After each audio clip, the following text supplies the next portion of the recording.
అందరికీ నమస్కారం. ఈరోజు టెట్ అప్లికేషను ఆన్లైన్లో ఎలా చేయాలో ఒకసారి చూద్దాం.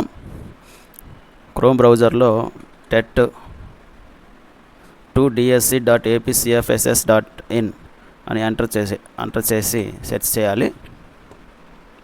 ఇప్పుడు మనకు కనపడుతున్న స్క్రీన్ పైన క్యాండిడేట్ లాగిన్ పై రైట్ సైడ్ టాప్ కార్నర్లో క్యాండిడేట్ లాగిన్ ఉంటుంది. దానిపైన క్లిక్ చేయాలి.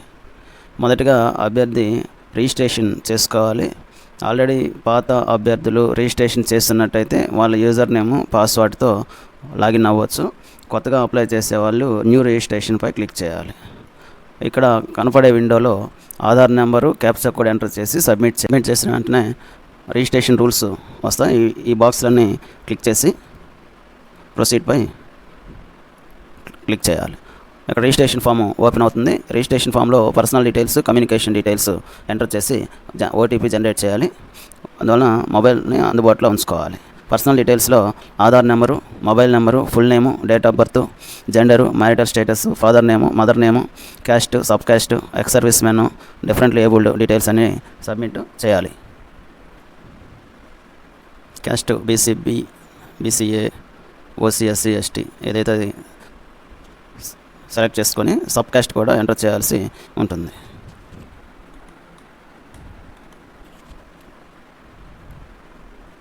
ఎక్స్ సర్వీస్ మెన్ ఎస్ అయినట్లయితే లెంత్ ఆఫ్ సర్వీస్ కూడా ఎంటర్ చేయాలి.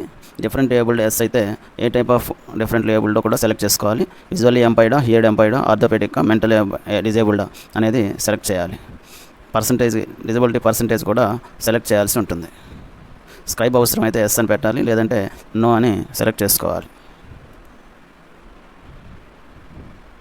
తర్వాత కమ్యూనికేషన్ డీటెయిల్స్లో ఆంధ్రప్రదేశ్కి చెందిన వారైతే ఎస్ అని పెట్టి డిస్టిక్, మండలు, విలేజ్, అడ్రస్ సెలెక్ట్ చేయాలి.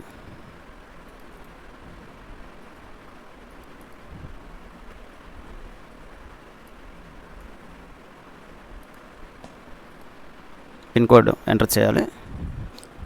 డోర్ నెంబరు ఎంటర్ చేయాలి. ల్యాండ్ మార్క్, మీకు దగ్గరలో ఉన్న ల్యాండ్ మార్క్ని ఎంటర్ చేయాలి.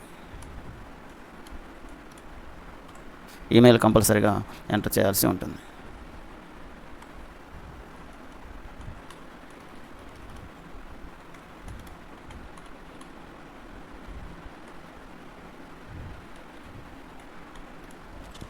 అని ఎంటర్ చేసిన తర్వాత చెక్ బాక్స్పై క్లిక్ చేసి జనరేట్ ఓటీపీ అని క్లిక్ చేయాలి. ఇక్కడ మనం ఇచ్చిన ఫోన్ నెంబర్కి ఓటీపీ వస్తుంది. సెండ్ ఓటీపీ క్లిక్ చేస్తే ఓటీపీ వస్తుంది. అది ఎంటర్ చేస్తే రిజిస్ట్రేషన్ ప్రాసెస్ పూర్తవుతుంది. అప్లికేషన్ ప్రాసెస్ ఎలా చేయాలో మరో వీడియోలో చెప్తాను. Thank you.